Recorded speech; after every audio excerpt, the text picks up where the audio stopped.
मेरा नाम दीपक है और अपने नाम की तरह ही मैं हमेशा जगमगाता रहता था। मैं अपने घर का सबसे छोटा और लाडला बेटा था। मुझे घर में सब लोग बहुत ज़्यादा प्यार किया करते थे। हर कोई जितना मुझसे प्यार करता था उतने ही मेरे नखरे उठाता था। मैं अपने घर में सबसे छोटा था और अपने ख़ानदान का सबसे खूबसूरत लड़का था। हमारा जॉइंट फैमिली सिस्टम था। मेरे 2 चाचा और मेरे 2 बड़े भैया भी साथ ही रहते थे। जब मैं 10 साल का हुआ तो मेरे चाचा को मेरे पापा ने उनके घर का हिस्सा दे दिया था और वो लोग दूसरे शहर में जाकर नए घर लेकर शिफ्ट हो गए थे। उसके बाद सिर्फ हमारी ही फैमिली उस घर में बची थी। मेरे सबसे बड़े भैया मुझसे उम्र में पूरे 15 साल बड़े थे और उससे छोटे भैया 7 साल बड़े थे। हमारी कोई बहन नहीं थी। मेरी माँ का कहना था कि जब मेरा जन्म हुआ था तब उनको काफ़ी सारी कॉम्प्लिकेशंस हो गई थी, जिसकी वजह से वो बहुत प्रार्थना करती थी कि उनका बच्चा सही सलामत इस दुनिया में आ जाए। जब मैंने जन्म लिया तो घर में खुशियों का माहौल छा गया था और उसके बाद से ही मेरे पिताजी का कारोबार बहुत अच्छा चलने लगा, जिससे घर में सबको यही लगा कि उनके बेटे का जन्म होने के बाद हमारे घर के हालात काफ़ी हद तक बेहतर हो गए हैं। मेरे कदम इस घर में और मेरे घर के लोगों के लिए बहुत शुभ माने गए थे। यही वजह थी कि सब लोग मेरे नाज नखरे खूब उठाया करते थे। मुझे कोई नाराज भी नहीं होने देता था। कभी मेरी आंखों में आंसू नहीं आए थे। जब जब हर साल मेरा बर्थडे होता था तब तब मेरे पापा को खूब सारी कामयाबी मिलती थी। ये मेरा भाग्य था या फिर कुछ और, मगर मेरे घर वालों को यही लगता था कि मैं अपनी फैमिली के लिए बहुत लकी हूँ। हमारा घर बहुत बड़ा था और सब लोग आपस में मोहब्बत से रहते थे। मैं अपने घर के एक एक मेंबर का लाडला था। सब मेरी तारीफ किया करते थे कि मैं बचपन में ही इतना खूबसूरत हूँ तो जवान होकर मेरी सुंदरता कहाँ से कहाँ तक पहुँच जाएगी। मेरे नखरे कभी ख़त्म ही नहीं होते थे। मैं अगर कभी कोई बदतमीज़ी भी कर देता तो कोई मुझे डांटता तक नहीं था। हर कोई मुझे प्यार से समझाता था। मेरी हर ख्वाहिश मेरे मुंह से निकलने से पहले ही पूरी कर दी जाती थी। सबसे ज़्यादा तो मुझे मेरे पिताजी प्यार करते थे। माँ भी प्यार करती थी। उनका कहना था कि मेरी तो तुम में जान बसती है। दोनों भाई भी प्यार करते थे, मगर अपने कारोबार में बिजी होने की वजह से वो मुझ पर ज़्यादा ध्यान नहीं दे पाते थे। लेकिन जैसे ही फ्री होते मेरी कोई ना कोई ख्वाहिश पूरी कर देते थे। मेरी माँ की सुबह तो हमेशा मुझे देखकर ही होती थी और वो रात को मुझे देखे बिना सोती नहीं थी।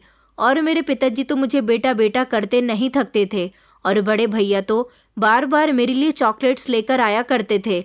इतनी मोहब्बत मिलने पर मैं काफ़ी घमंडी और बदतमीज़ हो गया था और घर वाले मेरी हर बदतमीज़ी और गलती को मुस्कुराकर बर्दाश्त कर लिया करते थे। मुझसे ना कोई जलन रखता था और ना ही कोई मेरी किसी बात को टालता था। जब मेरे चाचा और चाची हमारे घर में रहते थे वो भी मेरी हर डिमांड पूरी किया करते थे और मुझे बिल्कुल अपनी औलाद की तरह प्यार किया करते थे। मेरे बड़े चाचू के पास 2 बेटे थे और छोटे चाचू के पास सिर्फ एक ही बेटी थी, लेकिन फिर भी वो दोनों ही एक समान और खिलौने अपने बच्चों के लिए लेकर आया करते थे। वही सामान और खिलौने मेरे लिए भी लेकर आया करते थे। मुझे जब जिस चीज़ की ज़रूरत होती, अगर वो घर में ना भी मौजूद होती तो हाथों हाथ मेरे लिए बाजार से लाकर मुझे दे दी जाती थी। इतने नखरे उठाए जाते और हद से ज़्यादा प्यार दिया जाए तो इंसान बिगड़ ही जाता है। ज़्यादा मोहब्बत मिलने वाला इंसान बिगड़ने के साथ साथ घमंडी भी हो जाता है और मेरे साथ भी कुछ ऐसा ही हुआ। मैं ज़्यादा लाड प्यार से बहुत बिगड़ भी चुका था और घमंडी भी हो चुका था, यहाँ तक कि मुझे अपने आगे कोई अच्छा नहीं लगता था। मुझे पता था कि मेरे एक ही इशारे पर मेरी बात मान ली जाती थी, इसलिए मैं जानबूझकर ऐसी ऐसी डिमांड्स करता था जिनको मेरे घर वाले आसानी से पूरी नहीं कर पाते थे। गुजरते हुए समय के साथ साथ मैं हर किसी को अपने से कम समझने लगा था। मुझे लगता था कि मैं बहुत स्पेशल हूँ या फिर दुनिया का सबसे स्पेशल इंसान हूँ।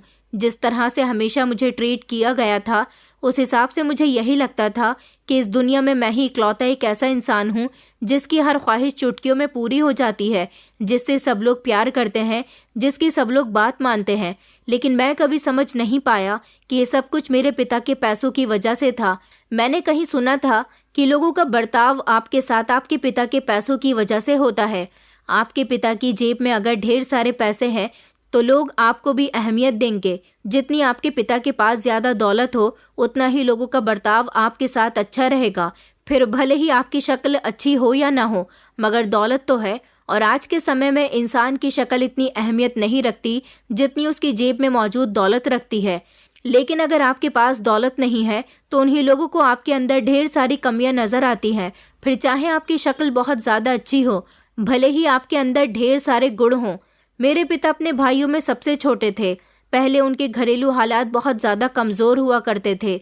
मेरे पिता एक छोटी सी फैक्ट्री में काम किया करते थे, लेकिन जब मेरा जन्म हुआ तो उस फैक्ट्री की तरक्की हो गई, जिसका सारा क्रेडिट मेरे पिताजी को मिला था। कहने को तो मेरे दोनों भाई ही कम उम्र से नौकरी पर लग गए थे, क्योंकि वो दोनों पढ़े लिखे नहीं थे। लेकिन जब पिताजी को कामयाबी मिली तो धीरे धीरे दोनों भाई भी कामयाब हो गए और फिर हमारे घर के हालात बदल गए। घर में जो हमारे दोनों चाचू रहा करते थे, उनको भी उनके अलग से घर खरीद कर दे दिए गए। अब ये हमारा छोटा सा घर, जिसके एक हिस्से में हमारा परिवार रहा करता था, वो अब दोनों चाचू के जाने के बाद पूरा का पूरा हमारा हो गया था और इस तरह हमारा छोटा सा घर बड़ा हो गया। मेरे पिता ने अपनी कमाई से अपने दोनों बड़े बेटों को कारोबार कराया। उन दोनों की उस समय उम्र कम थी और मैं बहुत छोटा था। उसके बाद हमारे पुराने से घर को एक अच्छा सा नया रूप दे दिया गया था। ये सब कुछ मेरे पिता और भाइयों ने मिलकर किया था। अपनी मेहनत से मेरे पिताजी ने इस घर को बहुत खूबसूरत बना दिया था। फिर जब धीरे धीरे हम लोग बड़े हो गए तो पिताजी ने मेरे दोनों भाइयों का रिश्ता लगाया और उनकी खूब धूमधाम से शादी की थी। उनकी शादी में कोई कमी नहीं छोड़ी गई थी। मेरे दोनों भाइयों की उम्र में आपस में वैसे तो काफी फर्क था, लेकिन दोनों जब जवान हुए तो एक ही उम्र के लगते थे। दोनों भाइयों की शादी पर मेरी उम्र 15 साल थी। इस सब के बीच कभी पिताजी ने अपने बारे में नहीं सोचा था, और अब जब पिताजी ने अपने बारे में सोचना शुरू किया, उनकी उम्र 55 से ज्यादा हो चुकी थी। मेरे दोनों भाइयों की शादी हुई तो 1 साल बाद मेरी बड़ी भाभी ने बेटी को जन्म दिया था। उनकी बेटी के घर में आ जाने से सब लोग बहुत खुश हो रहे थे। उसी तरह से खुशियां मनाई गई थी जिस तरह से मेरे जन्म पर खुशियां मनाई गई थी, क्योंकि मेरे बाद मुझसे कोई और छोटा आ गया था। और भला खुशियां क्यों नहीं मनाई जाती। पहले मैं अपने घर का सबसे छोटा मेंबर हुआ करता था और अब मुझसे भी छोटी मेरी भतीजी आ गई थी। हमारी वैसे भी कोई बहन नहीं थी। जब मेरी भतीजी के कदम इस घर में आए तो सब लोग खुशी से झूम उठे थे। मेरे तो जन्म के बाद से ही मेरे अच्छे दिन शुरू हो गए थे। सब कहते थे कि हमारे घर में पैदा होने वाले बच्चों के कदम शुभ होते हैं और उनका भाग्य जाग उठता है। फिर मेरे पिताजी के पास पैसे की भी कोई कमी नहीं थी, इसलिए मेरे साथ तो लोगों का और हमारे घर के लगभग सारे ही मेंबर्स का बिहेवियर बहुत अच्छा रहता था। मेरे पिताजी के पैसों से ही ये घर चलता था, क्योंकि मेरे भाई थोड़ा बहुत ही काम करते थे। हमारे घर में किसी चीज़ की कमी नहीं थी, इसलिए उनको लगता था कि उन्हें ज़्यादा मेहनत करने की ज़रूरत नहीं है। दोनों को तो कभी अपनी सैलरी अकाउंट से निकलवाने की ज़रूरत ही नहीं पड़ी थी। वो अभी तक पिताजी के पैसों पर ही ऐश करते आए थे, ताकि मेरे पिताजी अपने दोनों भाइयों की भी ज़रूरतें पूरी कर दिया करते थे। मेरे पिताजी स्टील बनाने वाली फैक्ट्री में काम किया करते थे और अब वो उस फैक्ट्री के मालिक भी बन गए थे। उन्होंने अपनी अलग फैक्ट्री लगाई हुई थी, जहां से माल बनकर दूसरे देशों को जाता था। मेरे पिताजी की भले ही एक फैक्ट्री थी, उन्होंने अपनी मेहनत से काफ़ी कुछ कर लिया था। मुझे भी अय्याशी भरी जिंदगी मिली थी। हाई क्लास के दोस्त, मेरे नखरे पूरे होना, हर वक्त पार्टी, दोस्तों के साथ घूमना फिरना, यही मेरी जिंदगी थी। और मेरे घर वालों ने कभी भी मुझसे मेरी जिंदगी जीने का हक नहीं छीना था। लेकिन मेरे दूसरे नंबर वाले भैया हर बार और हर रोज मुझे रोक टोक करते रहते थे। मेरे छोटे भैया बहुत ही समझदार थे और बहुत ही अलग से नेचर के इंसान थे। जब से उनकी शादी हुई थी वो ज्यादातर अपनी पत्नी के कहने में रहते थे। मेरी भाभीियों को मैं पसंद नहीं था। इस घर में सबसे ज्यादा बात मेरी मानी जाती थी, इसलिए वो हमेशा दोनों भाइयों पर गुस्सा करती थी कि तुम्हारे छोटे भाई को देखो, उसकी घर में कितनी चलती है, जबकि बड़े भाइयों की तो कोई अहमियत ही नहीं है। उन्होंने घर में आने के बाद दोनों भाइयों को मेरे खिलाफ भड़काना शुरू कर दिया था, जिससे मेरे दोनों ही भाई धीरे धीरे मुझसे दूर होते जा रहे थे। लेकिन मेरे माता पिता मेरे साथ थे। मेरी हर ख्वाहिश पूरी होती थी, इसलिए मुझे कभी इस बात का अंदाज़ा ही नहीं हुआ कि मेरे दोनों भाइयों के दिमाग में और दिल में मेरी भाभीियों ने क्या कुछ नहीं बसा दिया। भैया जब भी मुझे बाहर मिलते थे तो हमेशा मुझे समझाते रहते थे। मैं तो अपनी ज़िंदगी में मस्त था। मैं कहाँ किसी के सुनने वालों में से था। जब मैं छोटा था और स्कूल जाया करता था तो एक दिन मेरे छोटे वाले भैया ने जिद पकड़ ली थी कि तुम्हें स्कूल के साथ साथ अलग से ट्यूशन भी डालना चाहिए, क्योंकि तुम घर में रहकर बहुत बदतमीजी किया करते हो। लेकिन मैंने ट्यूशन टीचर की नाक में इस कदर दम कर दिया कि उन्होंने मुझे ट्यूशन देने से ही इनकार कर दिया। मेरे लिए बहुत सारे ट्यूटर लगाए गए, लेकिन कोई भी ट्यूशन टीचर 2 दिन से ज़्यादा मुझे नहीं पढ़ा पाता था। तंग आकर मेरे माता पिता ने भी भैया को समझा दिया कि वो स्कूल जाता है, यही बहुत है, तुम ट्यूशन का उस पर जोर क्यों डाल रहे हो। यहाँ तक कि भैया को भी बहुत डांट लगाई गई थी कि तुम भी तो स्कूल नहीं गए थे, तुम भी तो पढ़े लिखे नहीं हो, तो फिर अपने छोटे भाई पर इतना रोब क्यों जता रहे हो। मेरे छोटे भैया, जिनका नाम अतुल था, वो अब खामोश बैठ गए थे और उन्होंने ठान लिया था कि मैं जिस काम को नहीं करना चाहता उस काम में कोई भी मेरे साथ ज़बरदस्ती नहीं कर सकता। अतुल भैया शुरू से ही मेरे लिए काफ़ी सीरियस रहे थे। वो चाहते थे कि मैं बदतमीज़ी ना करूं, मैं ज़्यादातर पढ़ाई पर ध्यान दूं। जिस तरह वो शिक्षा के लिए तरसे हैं, मुझे शिक्षा के लिए तरसना ना पड़े, इसलिए वो चाहते थे कि मैं ज़्यादा से ज़्यादा शिक्षा पर ध्यान दूं। लेकिन मेरे भैया हार मानने वालों में से नहीं थे। कुछ दिन वो खामोश रहे, उसके बाद किसी दूसरे तरीके से उन्होंने चाहा कि मैं स्कूल में अच्छे नंबरों से पास आया करूं, जिसके लिए ट्यूशन लगाना बहुत ज़रूरी था। मेरा दिल इस तरह से खोया हुआ था कि मैं अच्छाई के रास्ते पर कभी चलना ही नहीं चाहता था। और यही हाल मेरी माँ का भी था, जिन्होंने मुझे कभी कुछ समझाया ही नहीं था, हमेशा बुरे कामों में सबसे आगे रखा था। मेरे बड़े दोनों भाई तो पिताजी की निगरानी में रहते थे, लेकिन मेरी निगरानी हमेशा मेरी माँ रखती थी। यही वजह थी कि जैसा मैं चाहता था हमेशा वैसा ही होता था, और माँ ने भी कभी मुझे सही और गलत में फ़र्क नहीं सिखाया था। एक औलाद की परवरिश उसकी माँ करती है, उसे अच्छे संस्कार देती है। मेरी माँ तो अपनी ज़िंदगी में मगन रहती थी। उन्हें घर के कामकाज और अपनी सहेलियों से मेलजोल ही ज़्यादा अच्छा लगता था। एक बात मैंने और नोटिस की थी कि शायद मेरी माँ मेरे पिताजी से शादी करके पछताया करती थी। मेरी माँ खुले माहौल की औरत थी और मेरे पिताजी एक शरीफ इंसान थे, जिसे खुले माहौल और खुले माहौल वाली लड़कियाँ बिल्कुल भी पसंद नहीं थी। उन्होंने माँ पर हमेशा ही सख्ती की थी, यहाँ तक कि अपने दोनों बड़े बेटों पर भी बहुत सख्ती की थी। मैं तो सबका लाडला था, इसलिए माँ ने भी मुझे बिगाड़ दिया था, और बाकी सब ने भी। मेरी माँ को उनके ही जैसा पति चाहिए था, जो उन्हें खुली आज़ादी दे, पैसा खूब बर्बाद करने दे और उसका कभी हिसाब भी न ले। लेकिन मेरे पिताजी एक एक रुपये को ज़ाया नहीं होने देते थे। उन्हें पता था कि उन्होंने पैसे कितनी मेहनत से कमाए हैं, तो वो कैसे चाहते कि उनका पैसा किसी फिजूल जगह खर्च हो। और मेरी माँ एक ऐसी औरत थी जो बेहद फिजूल खर्ची करती थी और दूसरे आदमियों से भी खूब मिलजुल कर बातें किया करती थी। ये सारी बातें मेरे पिताजी को बिल्कुल भी अच्छी नहीं लगती थी, इसलिए हमेशा उनका माँ से किसी न किसी बात पर झगड़ा होता रहता था। जबकि अब कई साल गुजर जाने के बाद मेरी भाभियाँ भी आ गई थी, फिर भी माँ की हरकतें ठीक नहीं हुई थी। दादी बनने की उम्र में भी वो बहुत स्टाइलिश बनकर रहती थी और मेरे फ्रेंड सर्कल में भी मेरी माँ काफ़ी फेमस थी। मेरे दोस्तों की हर गैदरिंग और पार्टी में वो बड़े शौक से जाया करती थी। ये सब कुछ मेरे पापा को पसंद नहीं था। वो माँ को डांटा करते थे कि तुम बेटों के दोस्तों के यहाँ क्यों जाती हो। मैंने कभी अपनी माँ की ऐसी हरकतों को नोटिस नहीं किया था, क्योंकि मैं भी आज के ज़माने का लड़का था, इसलिए ये सब कुछ मुझे नॉर्मल लगता था। बल्कि मैं तो अपने पिताजी की मजाक बनाया करता था कि वो कैसी पुरानी सोच लेकर पैदा हुए थे और इतना वक्त गुजरने के बाद भी उनकी सोच नहीं बदली थी, क्योंकि मेरे और पिताजी के नेचर में ज़मीन आसमान का फ़र्क था। कभी मेरे दोनों भाइयों ने भी माँ को टोकने की कोशिश नहीं की थी। जैसे जैसे मैं बड़ा होता गया, मेरी दोस्ती अमीर बाप के बिगड़े हुए बेटों से होने लगी। मैं खुद भी अमीर पिता का बिगड़ा हुआ बेटा था, इसलिए दोस्ती भी ऐसे ही लड़कों से करनी थी। जैसे ही मैं जवान हुआ, मेरे पिताजी ने मुझ पर रोक टोक करनी शुरू कर दी थी। मैं उनकी रोक टोक पर मुंह बनाकर चुप हो जाया करता था।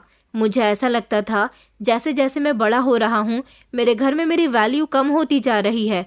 फिर मुझे ये एहसास हुआ कि लोग बच्चों से ही ज़्यादा प्यार करते हैं, लेकिन अब मैंने जवाब में पिताजी से बदतमीज़ी करनी शुरू कर दी थी और धीरे धीरे पिताजी की भी कोई बात सुननी बंद कर दी थी, जिस पर पिताजी को बहुत गुस्सा आया करता था। और अतुल भैया कहते थे कि देखिए, बचपन में मैं आप लोगों से कहा करता था ना कि इसका ध्यान बदतमीजियों से हटाकर पढ़ाई पर लगवाएं, मगर किसी ने मेरी बात पर ध्यान नहीं दिया। पिताजी मुझे कुछ भी समझाना नहीं छोड़ते थे। वो हमेशा मुझसे यही कहा करते थे कि बेटा, हमारे लाड प्यार ने तुम्हें ज़्यादा ही बिगाड़ दिया। मैं इस बात पर बहुत शर्मिंदा होता हूँ। एक दिन मेरा झगड़ा अतुल भैया से हो गया था। जब मैंने उनके साथ ज़्यादा ही बदतमीज़ी कर दी तो अतुल भैया ने मेरे गाल पर एक थप्पड़ मार दिया था, जिस पर मुझे अतुल भैया से माँ ने बचाया था। मुझे आज तक हल्का सा थप्पड़ भी किसी ने नहीं लगाया था और मेरे भैया ने मुझे जोरदार थप्पड़ मार दिया था। पहली बार मैंने थप्पड़ खाया था तो पूरे घर में मेरा गुस्सा गूंज रहा था। माँ घर पर नहीं थी और मेरी जिद थी कि माँ जल्दी से घर आ जाए, तब मैं भैया की शिकायत उनसे करूँगा। सब लोग मुझे खामोश रहने को कह रहे थे और कह रहे थे कि अपना गुस्सा शांत करो, लेकिन मेरा गुस्सा था कि बढ़ता ही जा रहा था। और माँ जल्दी से अपनी सहेलियों की किटी पार्टी छोड़कर घर पहुंची थी।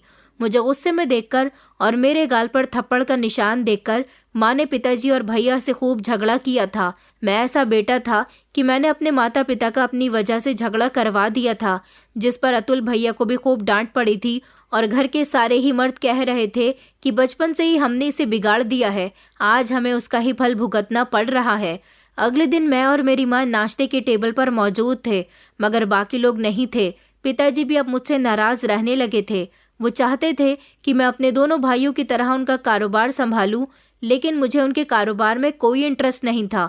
अब मैं जवान हो चुका था। शुरू से ही मैंने अपनी ज़िंदगी को अपने मुताबिक जिया था, इसलिए अगर कोई मुझसे कोई काम करने को कहता तो मैं उसके लिए बिल्कुल भी नहीं मानता था। पता नहीं पिताजी को मेरी फिक्र ज़्यादा थी या फिर अपने दोनों बड़े बेटों की फिक्र थी। पिताजी दिन ब दिन बीमार रहने लगे और एक दिन ऐसा हुआ कि वो इतने बीमार हो गए कि उनकी आंखें बंद हो गई और उन्होंने मौत को गले लगा लिया। अब पिताजी हमारी ज़िंदगी से चले गए थे। उनके जाने से मैं ही नहीं बल्कि घर के सारे ही लोग खुश हो गए थे। पिताजी ने अभी तक अपने पूरे परिवार को जोड़कर रखा हुआ था। मेरी दोनों भाभियां चाहती थी कि अपने पतियों को लेकर वो अलग हो जाएं और माँ चाहती थी कि अपनी ज़िंदगी अपने हिसाब से जिए। मैं भी कुछ ऐसा ही चाहता था। मेरी भाभियां तो बहुत खुश थी क्योंकि अब उनको भी आज़ादी मिलने वाली थी।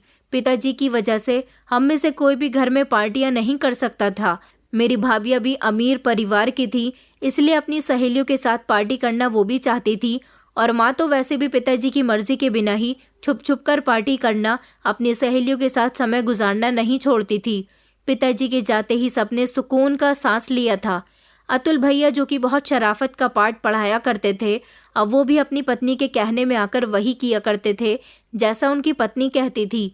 और फिर अब हर दूसरे तीसरे दिन हमारे घर में पार्टियां होती थी।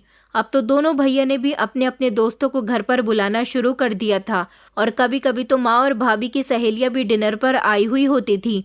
कभी मेरे दोस्त पार्टी करने के लिए आ जाते थे और सारी रात हम लोग पार्टी करते और झूमते रहते थे। हमारे घर का माहौल पिताजी के जाने के बाद पूरी तरह से बदल गया था। पिताजी का कारोबार भी दोनों भाइयों ने आपस में बांट लिया था। मुझे तो कभी किसी कारोबार में इंटरेस्ट ही नहीं रहा था, इसलिए मैंने ये समझने की कोशिश ही नहीं की कि इस घर में जितना उन दोनों भाइयों का हिस्सा है उतना ही मेरा भी हिस्सा है।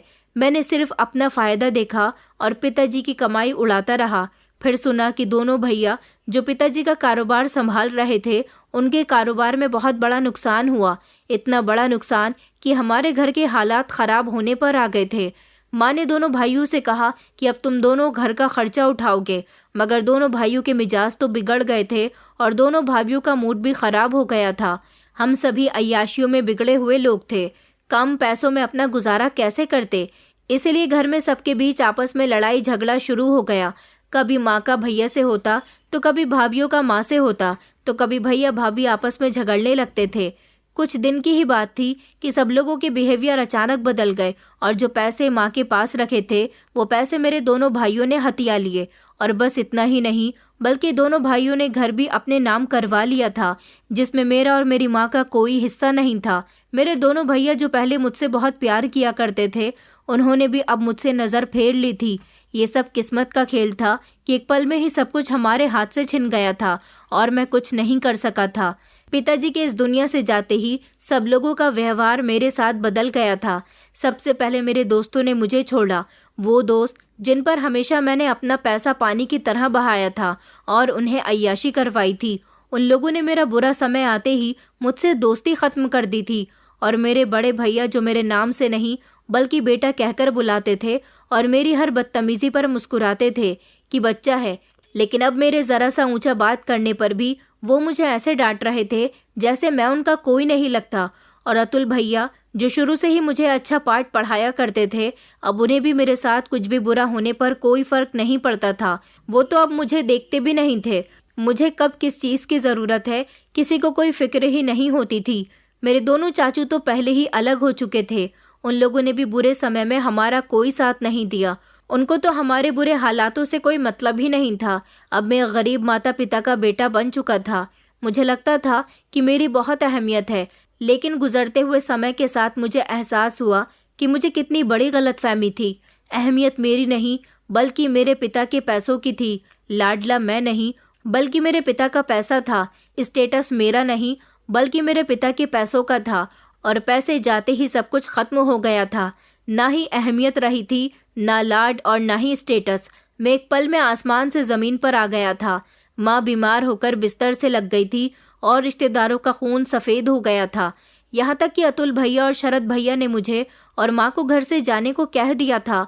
वो घर मेरे पिताजी का था, लेकिन उस समय उन्होंने घर पर अपना कब्जा जमा लिया था और मेरे पास कुछ भी नहीं था। उन्होंने तो अपनी सगी माँ को भी कुछ नहीं समझा था। अब मेरे और माँ के पास सिवाय घर छोड़कर जाने के लिए कोई दूसरा रास्ता नहीं बचा था। सब लाड प्यार खत्म हो चुका था। मेरे दोनों भैया, जिनसे मुझे उम्मीद थी कि वो मुझसे बहुत प्यार करते हैं, लेकिन अब तो वो मेरी इज्जत भी नहीं करते थे।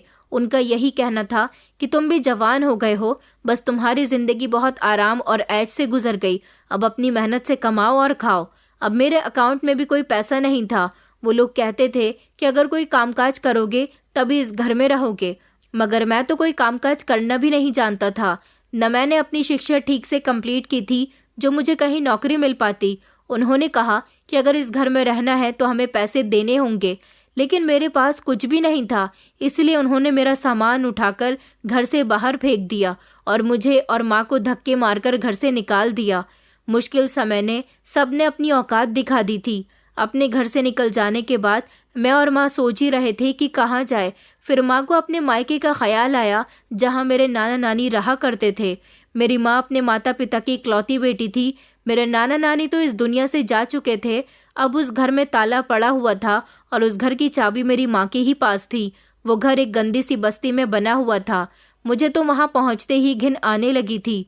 तो मैं वहाँ कैसे रह सकता था, लेकिन मजबूरी थी। माँ का वो घर बहुत पुराना था, जिसमें एक छोटा सा कमरा और एक छोटा सा आंगन था। यही मेरी माँ का बचपन गुजरा था।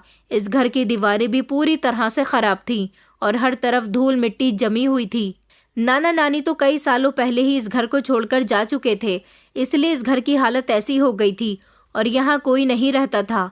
माँ ने तो पिताजी के दिन बदलने के बाद कभी यहाँ पलटकर देखा ही नहीं था। आखिरकार इतना अच्छा घर छोड़कर वो इस बेकार से घर को देखने के लिए क्यों आती। लेकिन अब मुश्किल समय में उनको ये बेकार सा घर ही याद आया था। माँ, जिसने घर में नौकर होने की वजह से कामकाज करने ही छोड़ दिए थे, लेकिन जैसे तैसे उन्होंने घर की सफाई की। माँ से अकेले से तो ये सब कुछ नहीं हो रहा था, इसलिए उन्होंने अपने पड़ोस की एक औरत को बुलाया और उनके साथ मिलकर घर को अच्छी तरह से चमका दिया था। मेरे पास मेरा एक महंगा और कीमती मोबाइल था, जिसको बेचकर मैं घर के राशन का थोड़ा सा सामान ले आया था। वो पड़ोस वाली औरत कुछ दिनों तक हमारे घर आती रही और थोड़ा बहुत काम करती रही। माँ के पास थोड़े से पैसे थे, वो पैसे काम करने के दे दिया करती थी। लेकिन जब धीरे धीरे पैसे खत्म होने लगे तो माँ ने घर के सारे काम खुद ही करने शुरू कर दिए। इतनी तंगी में जिंदगी गुजारनी पड़ेगी मैंने कभी सोचा भी नहीं था। कभी जिंदगी में मैंने दाल नहीं खाई थी, लेकिन अब हालात ऐसे हो गए थे कि दाल भी मुश्किल से खाने को मिलती थी। मैं दिन ब दिन चिड़चिड़ा होता जा रहा था। जिंदगी के सारे मजे खत्म हो चुके थे। मैं जो अपनी दौलत की वजह से बहुत घमंडी हो गया था, अब मैं इस तरह से आसमान से ज़मीन पर आकर गिरा था कि मेरे दिमाग ठिकाने आ गए थे। मैं घर से ज़्यादा बाहर रहने लगा था, कहीं ना कहीं नौकरी की तलाश करता रहता था। इसलिए मुझे घर में माँ के बारे में कुछ पता नहीं रहता था। लेकिन जब मैं सारा दिन का थका हारा रात को घर वापस आता तो देखता कि माँ घर में मौजूद होती ही नहीं थी। माँ का मुझे कुछ अता पता नहीं था। 2-3 दिन तक तो माँ घर पर आई ही नहीं थी। मैं बहुत परेशान हो गया कि वो कहाँ चली गईं। मुझे लगा कि शायद अपनी किसी सहेली के पास चली गई होंगी। पूरे एक हफ्ते बाद जब माँ घर वापस आई तो वो अकेली नहीं थी, बल्कि उनके साथ मेरी उम्र का एक लड़का भी था जो शरीफ घर का लगता था। लेकिन ये लड़का कौन था? मैं माँ को देख रहा था और उनसे यही सवाल करना चाहता था। माँ ने जब मुझे बताया कि उन्होंने शादी कर ली है तो ये सुनकर मेरे पैरों तले से ज़मीन निकल गई थी और दिमाग बार बार ये बात मानने के लिए तैयार नहीं था, लेकिन ये सच था। माँ ने कहा कि मेरे साथ जो लड़का खड़ा है ये मेरा पति है। वो लड़का मेरी ही उम्र का था और मेरी माँ 55 साल की बूढ़ी औरत थी। मुझे तो यकीन ही नहीं आ रहा था कि माँ कैसे अपने बेटे की उम्र के लड़के से शादी कर सकती है, मगर माँ ने तो इस उम्र में भी शादी करके दिखा दी थी। मैंने इस बात पर खूब हंगामा किया था, लेकिन माँ जो पहले सिर्फ मेरी सुना करती थी, अब मेरी बात अनसुनी कर रही थी। एक तो घर इतना छोटा सा था, तो कैसे 3 लोग एडजस्ट कर पाते। मेरा तो दम घुटने लगा था। फिर वही मजबूरी थी कि कोई और रास्ता ही नहीं था। मेरी माँ के दूसरे पति का नाम कौशल था। कौशल बहुत फुर्तीला और मेहनती इंसान था। माँ बता रही थी कि तुम तो कोई काम नहीं करते, मगर ये मजदूरी करता है और अच्छे खासे पैसे कमा लेता है। मैंने इससे शादी इसलिए की है कि ये कोई काम धंधा करेगा और जो भी पैसे कमाएगा वो मुझे लाकर दिया करेगा। उससे मैं अपना और तुम्हारा और साथ साथ अपने पति का भी गुजारा कर लिया करूंगी। अब वो सुबह सवेरे मजदूरी पर निकल जाता था और रात को माँ के हाथ पर ढेर सारे पैसे लाकर दिया करता था। कौशल ने कामकाज करने से तो मेरे दिमाग से सारी टेंशन हल्की कर दी थी। अब वही काम किया करता था और हमारे घर का चूल्हा उसी के लाए हुए पैसों से जल रहा था। शुरू में मुझे गुस्सा रहा, लेकिन उसके आने से मुझे ही फायदा हुआ था।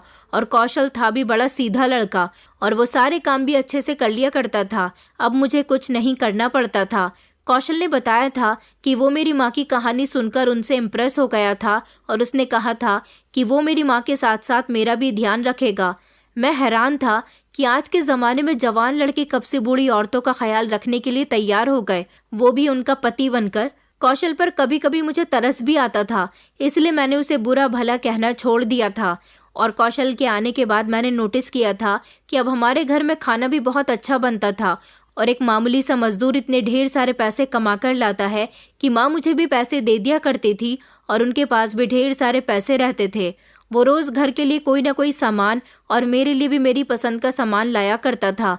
गरीबी में ज़िंदगी बुरी लग रही थी, लेकिन कौशल के आ जाने से सब कुछ ठीक हो गया था। और फिर मैंने सुना कि सुनिधि वापस आ गई है।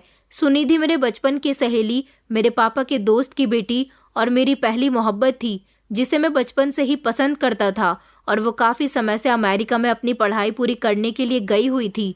मैं चाहे जितना मॉडर्न था, लेकिन मोहब्बत के मामले में मैं ऐसा था कि मोहब्बत मैंने सिर्फ एक ही लड़की से की थी। सुनिधि मेरे बचपन की दोस्त थी और उसके पिता भी मेरे पिता के बचपन के दोस्त थे। बचपन में वो हमारे घर बहुत आया करती थी और इस तरह हम दोनों की मुलाकात होती रहती थी। सुनिधि एक गरीब फैमिली से थी, लेकिन उसके पिता ने बड़ी मेहनत के बाद उसे अमेरिका पढ़ने के लिए भेजा था। लेकिन मुझे गरीबों से चिढ़ थी, पता नहीं क्यों, फिर भी मैं सुनिधि की तरफ अट्रैक्ट होता था। फिर जब मैं बड़ा हो गया तो मुझे पता चला कि सुनिधि से मुझे मोहब्बत है। सुनिधि बहुत इंटेलिजेंट लड़की थी। वैसे तो वो यहाँ पर इंटर तक सरकारी स्कूल में पढ़ी थी, लेकिन वो किसी काबिल बनना चाहती थी, इसलिए उसने अपने पिता से जिद की थी कि वो अमेरिका जाकर पढ़ना चाहती है। उसके पिता ने बड़ी मेहनत के साथ उसे अमेरिका भेज दिया, जहाँ पर वो खुद भी नौकरी करती थी और पढ़ाई भी कर रही थी, क्योंकि उसके पिता उसकी पढ़ाई के खर्चे अफोर्ड नहीं कर सकते थे। इसलिए मैंने उसके सपने पूरे करने के लिए उसे अमेरिका में थोड़े से पैसे भेज दिए थे, जिससे उसे काफ़ी मदद मिली थी। वो मेरा शुक्रिया अदा करते करते नहीं थकती थी और मैं उससे मोहब्बत चाहता था।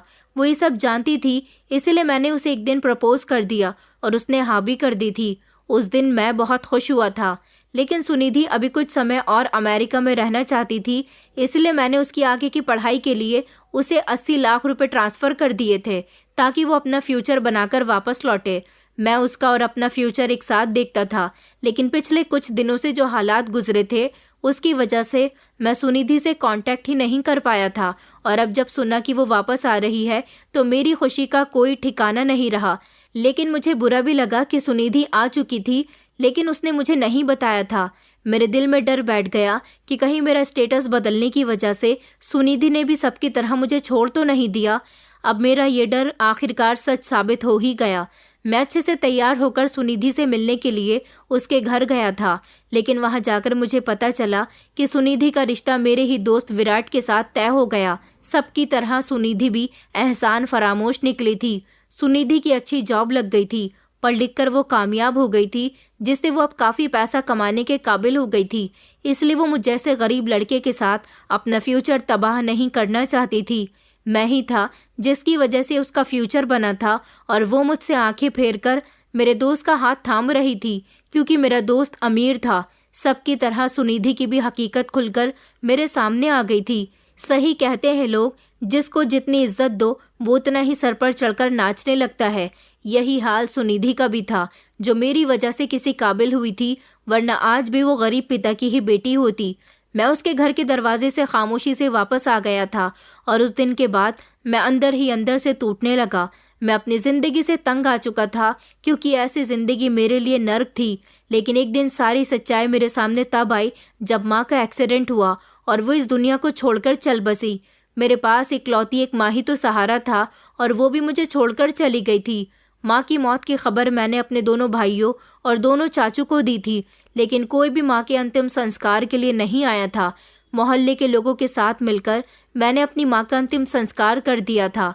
माँ के मरने के बाद मुझे लगा कि अब कौशल भी चला जाएगा, लेकिन वो नहीं गया। मुझे लगा कि शायद उसका इस दुनिया में कोई नहीं है, लेकिन अब तो मेरी माँ भी उसके लिए नहीं रही थी। वो अकेला था, वो कहीं भी जा सकता था, जवान था, किसी और के साथ शादी करके अपनी ज़िंदगी दोबारा से शुरू कर सकता था, लेकिन वो नहीं गया। जिस तरह से वो मेरी माँ के लिए पैसे कमाया करता था, उसी तरह से मेरे लिए भी पैसे कमा रहा था। वो हमेशा खामोश रहता था। मुझे और क्या चाहिए था? वैसे भी मेरी जगह वो मुझे घर बैठे पैसे कमाकर दे रहा था। मैं तो मेहनत करना जानता ही नहीं था। मैं उसे यहाँ से भेजकर अपनी ज़िंदगी ख़राब तो नहीं कर सकता था, इसलिए मैं उसे क्यों जाने देता। ऐसे ही कई दिन गुजर गए। कौशल मेरा नौकर बनकर मेरे सारे काम करता था। कौशल ही कमाता भी था और मेरे छोटे मोटे काम भी कर दिया करता था। मैं राजा महाराजाओं की ज़िंदगी गुजार रहा था और फिर बैठकर सुनिधि को कोसता रहता था। एक दिन मैं सुबह उठा तो मेरे बिस्तर के बराबर में चाय नहीं थी, क्योंकि काम पर जाने से पहले कौशल जब अपने लिए चाय बनाता था तो मेरे लिए भी बनाकर मेरे बिस्तर के बराबर में रख दिया करता था। लेकिन आज चाय नहीं थी। मैं कौशल की खबर लेने के लिए गुस्से से कमरे से निकलकर किचन की तरफ गया, लेकिन वो वहाँ पर भी नहीं था, बल्कि मुझे लगा कि वो काम पर गया होगा। मुझे उसके काम से वापस लौटने का इंतज़ार करना चाहिए, लेकिन वो तो काम से भी वापस नहीं आया था। मैं परेशान हो गया था कि आखिर कौशल गया तो गया कहाँ। मैं परेशानी की वजह से उसको हर तरफ ढूंढता फिर रहा था। उसको गायब हुए 2 दिन गुजर गए थे, लेकिन उसका कुछ अता पता नहीं चल सका। एक दिन दरवाजे पर जोर जोर से दस्तक होने लगी। मैं समझा कि कौशल वापस आ गया है, लेकिन जैसे ही मैंने दरवाज़ा खोला तो सामने खड़ी पुलिस को देखकर मेरे पैरों तले से ज़मीन निकल गई। पुलिस मेरे घर की तलाशी लेने के लिए आई थी, मगर क्यों? क्यों का जवाब मुझे तब मिला जब थोड़ी देर के बाद मेरे कमरे की तलाशी के दौरान एक पुलिस वाले ने मेरे बिस्तर की तलाशी ली। तो ये देखकर मेरी आंखें फटी की फटी रह गईं और दिमाग चकराकर रह गया था कि मेरे बिस्तर के नीचे ढेरों की संख्या में नशे के पैकेट रखे हुए थे, जो कि तलाशी के दौरान सारे नशे का सामान मेरे कमरे से निकला था और मेरे घर में मौजूद था। इसलिए पुलिस ने फौरन मेरे हाथों में हथकड़ियां पहना दी और मुझे कसूरवार समझ लिया, मगर मैं तो इस बारे में कुछ भी नहीं जानता था। पुलिस मुझे अपने साथ अरेस्ट करके पुलिस स्टेशन ले गई, जहां मुझे पता चला कि मेरी माँ का पति मतलब कि कौशल ड्रग्स का स्मगलर था और मेरी माँ भी शुरू से ही यही काम किया करती थी। अपने दोस्तों के साथ पार्टी करने की आड़ में माँ अपने छोटे मोटे खर्चे निकालने के लिए ड्रग्स सप्लाई किया करती थी। पिताजी उनसे 1 रुपए का भी हिसाब लिया करते थे और वो हिसाब देने से कतराती थी, क्योंकि उनके खर्च बहुत ज़्यादा थे। इसीलिए उन्होंने ये काम करना भी शुरू कर दिया था। पिताजी को 1-2 बार माँ पर शक हुआ था, लेकिन अपने कारोबार में बिजी होने की वजह से उन्होंने माँ को सिर्फ डांट कर ही बात को रफा दफा कर दिया था। और यही वजह थी कि वो माँ पर हमेशा गुस्सा होते रहते थे, उन पर रोक टोक करते थे, उनको उनकी सहेलियों के साथ पार्टी नहीं करने देते थे और ना ही वो उनको उनके घर जाने देते थे। वो चाहते थे कि माँ सिर्फ घर में रहे और घर को संभाले, मगर मेरी माँ ऐसी नहीं थी। उनको तो लड़कों से बातें करना भी बहुत अच्छा लगता था। यही वजह थी कि उन्होंने पिताजी के मरने के बाद अपने ही ड्रग्स के धंधे में शामिल एक लड़के से शादी कर ली। वो था कौशल। ये दिखावे की शादी थी ताकि कौशल हमारे घर में आकर रहने लगे, और वो दोनों मिलकर अब इस घर में रहकर भी ये काम कर रहे थे। मेरी माँ ने इस बार ड्रग्स का काफ़ी लंबा चौड़ा धंधा करने का सोचा था, मगर उन्हें ये नहीं पता था कि वो इतनी जल्दी इस दुनिया को छोड़कर चली जाएंगी। कौशल के पास माल था और मेरी माँ के पास कस्टमर, इसलिए उन दोनों ने हाथ मिला लिया।